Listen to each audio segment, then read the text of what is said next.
What's up everyone, OJ here. Welcome back to another video. Today we've got some great information for you guys, so let's go ahead and get right into it. And we're starting off with an interview with Shuntaro Furukawa, the president of Nintendo, recently with Sankai News, and he talked about a variety of different topics here, mainly being that Nintendo is not thinking about a successor at this point for the Nintendo Switch. In addition to that, no price cuts as well. So let's go ahead and get into what he had to say here. First, this was the question that was posed to him. It seems like you had a lot of success with your year-end sales. Here's what Furukawa had to say. We had great sales for our home console, Nintendo Switch. Super Mario Party sold 1.5 million copies worldwide in just 1 month after its October launch. The newest entry in the Pokemon series sold 3 million copies in its first week of sales, and Super Smash Bros. Ultimate sold 5 million copies in its first week.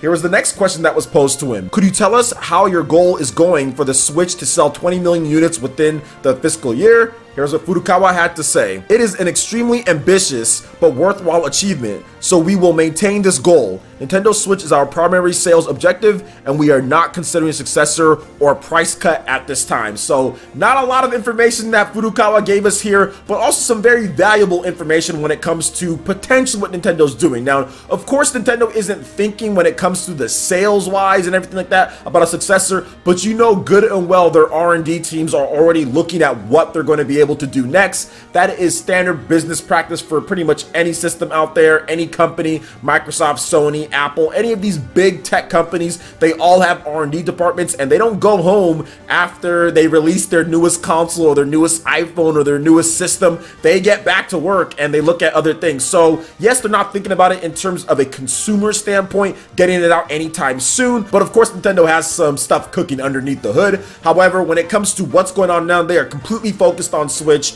A lot of their biggest games are coming out on Switch this year with Animal Crossing and Pokemon 2019. You also have Luigi's Mansion. There's just a ton of games coming out this year. Fire Emblem, which was supposed to come out last year, coming out this year. So I'm looking forward to their games this year, and I think Nintendo's going to have a good 2019 and no price cuts. So that's a bit unfortunate for those who wanted a price cut, but they're also looking at maintaining momentum and sales, and so far the system has been selling extremely well at the price that it's at. So there's no reason to cut the price. If you're selling where you're selling, why cut the price at all? Yes, you can sell more, but then you make less profit, because now you're kind of cutting into things, because the Switch is around that price to manufacture when it comes to all the components and everything. So it makes sense at this point. Maybe in a year or 2 years we get a price cut, but not now. So what do you guys think about everything that Furukawa had to say here? Let me know your thoughts in the comment section below. All right, and moving on to the next topic here, guys, we have some unfortunate news for Final Fantasy X/10-2 HD remasters in North America. The physical release will not contain both games on one cartridge like it is in Japan and in Southeast Asia.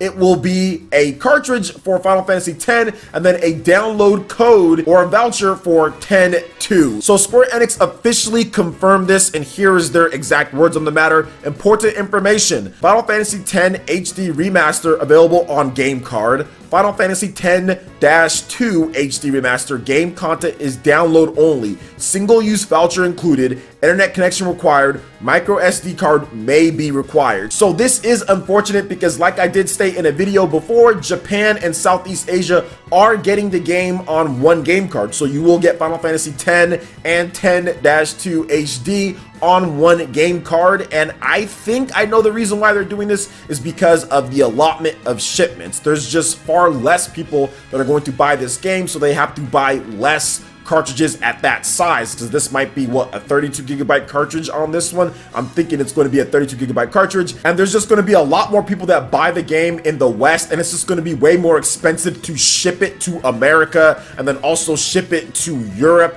than it would be to ship it to parts of Asia. It's just cheaper all around. You're going to have less shipments of the Switch cartridges themselves, and on top of that, you don't have to ship it as far. So that's basically what it comes down to, guys. It sucks that they can't provide us with the full game, or at least both games on the single cartridge, and we have to worry about downloading the game, but it is what it is there. So what do you guys think about this news? Obviously, it's not good. Are you planning on still getting the game? Are you planning on not getting it now? Are you planning on just waiting for Final Fantasy 12, which is going to be on one cartridge?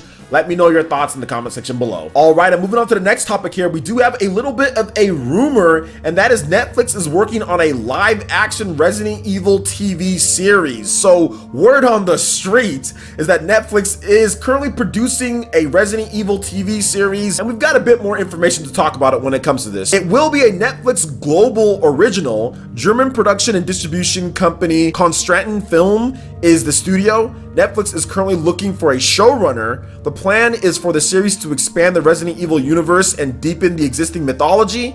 The series will keep the basic premise. The series will explore the inner workings of the Umbrella Corporation and the new world order caused by the T-virus outbreak.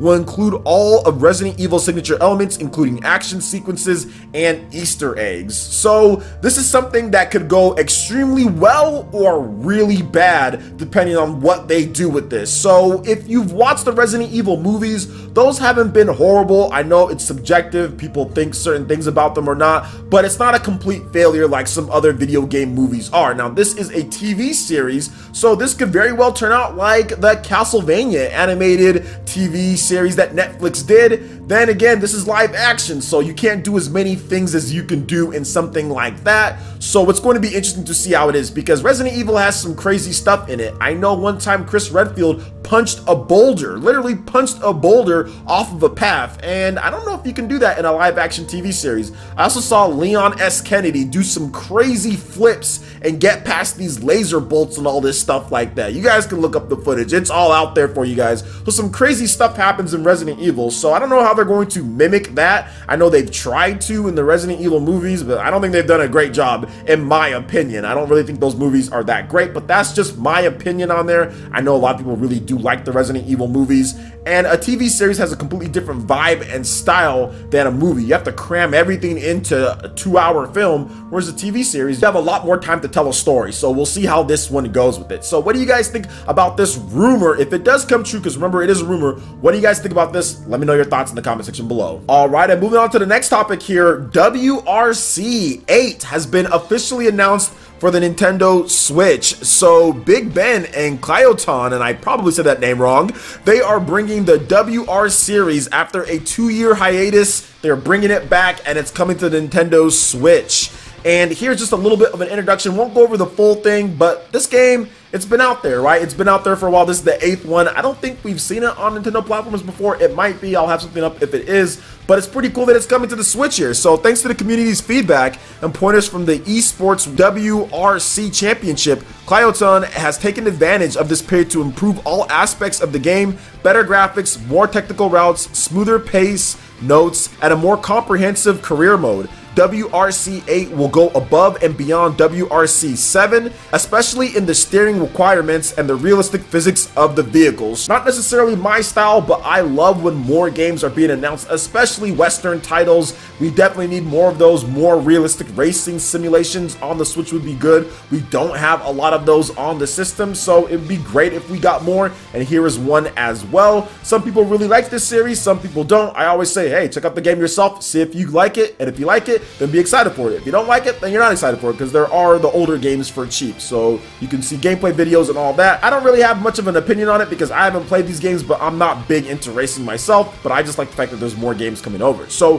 what do you guys think about WRC 8 coming over to Nintendo Switch? Let me know your thoughts in the comment section below. All right, and moving on to the final topic here, it looks like the Xbox One sales have been revealed, and this comes from gaming analyst ZHugeEX, or Daniel Ahmed on Twitter. He is a pretty prominent gaming analyst when it comes to things. I know he works for like Nyko Securities or something like that, and he does game analytics for them. And he definitely knows what he's talking about when it comes to game data. He's been doing this for quite some time, so he's put out some information on the Xbox One, and he did state that the Xbox One is around 41 million units sold worldwide. And that would be interesting if it was, because some people were thinking that the system was around maybe 45 million units sold worldwide, and he's stating that it's 41 million units sold worldwide. Now overall, I have 2 Xbox Ones, so I've definitely contributed towards that total, and I find that the system is good overall. I think it has a solid base of third-party games, Japanese in addition to Western games. Now, it doesn't get everything from Japan,